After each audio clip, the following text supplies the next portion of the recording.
Welcome to part 2. അപ്പൊ നമ്മൾ വന്നിരിക്കുന്നത് തൃശ്ശൂർ സൂയിലേക്ക്. മിക്ക സൂയിലേക്ക് പോകുമ്പോൾ നമ്മൾ കാണുന്ന ഒരു സംഭവമാണ് ഈ ഒരു പിങ്ക് വാനം. ആ എൻട്രൻസിന്റെ ഭാഗത്തായിട്ട് അതിന്റെ സയന്റിഫിക് ആസ്പെക്ട് എന്താണെന്ന് എനിക്ക് ഇപ്പോഴും മനസ്സിലായിട്ടില്ല. ഇനിയിപ്പോ സയന്റിഫിക് ആയിട്ട് അതിന് മറ്റു വശങ്ങളൊന്നും ഇല്ലേ എന്നുള്ളതും എനിക്ക് അറിയില്ല. ഞാൻ കണ്ടതുകൊണ്ട് ജസ്റ്റ് ഒന്ന് പറഞ്ഞു എന്നേ ഉള്ളൂ. അങ്ങനെ നമ്മൾ ഉള്ളിലേക്ക് കയറി കഴിഞ്ഞിട്ട് അവിടെ കുറേ കാഴ്ചകൾ കണ്ടിട്ടുണ്ടായിരുന്നു. അതിൽ നമ്മൾ ആദ്യം കണ്ടത് ഈ ഒരു ഹിപ്പോക്കുട്ടനെയാണ്.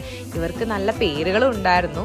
രശ്മി പോപ്പി, അതാണ് ഇവർ രണ്ടുപേരാണ് രശ്മിയും പോപ്പിയും. അല്ല കേട്ടോ, ഇതാണ് ഒറിജിനൽ രശ്മിയും പോപ്പിയും. അത് കഴിഞ്ഞ് നമ്മൾ നേരെ പോയത് ഇവരെ കാണാൻ വേണ്ടിയാണ്. പിന്നെയാണ് ഈ ഗൈസ് അവിടെ നല്ല വിശാലമായിട്ടുള്ള ഒരു പാർക്ക് ഉണ്ടായിരുന്നു. ബട്ട് ഗൈസ് അങ്ങോട്ട് കുട്ടികൾക്ക് മാത്രമേ പ്രവേശനം ഉണ്ടായിരുന്നുള്ളൂ. കണ്ണീരും തുടച്ച് നേരെ അവിടെ നിന്ന് വന്ന് ഞങ്ങൾ റിയേനെ അവിടെ കണ്ടപ്പോഴാണ് ഞങ്ങൾക്ക് കുറച്ചെങ്കിലും ഒരു ആശ്വാസമായത്. ദേ ആ കൂട്ടിനുള്ളിൽ ആരാ കിടക്കുന്നേ, ഈ കൂട്ടിനുള്ളിൽ ആരാ കിടക്കുന്നത് നിങ്ങൾ സൂക്ഷിച്ച് നോക്കിയാൽ നിങ്ങൾക്ക് മനസ്സിലാക്കാൻ പറ്റും. ഒരു പുലിയും സിംഹവുമാണ്. ആൻഡ് ലാസ്റ്റ് നമ്മൾ മയിലിനെയും കണ്ടു തിരിച്ചു പോന്നു. പിന്നെ ബസ്സിലെത്തി കുറച്ചു നേരം പാട്ടും ഡാൻസും ഒക്കെ ആയിട്ട് നേരത്തെ ഉണ്ടായിരുന്ന ആ ഒരു വൈബ് നമ്മൾ തിരിച്ചെടുത്തു ഗൈസ്.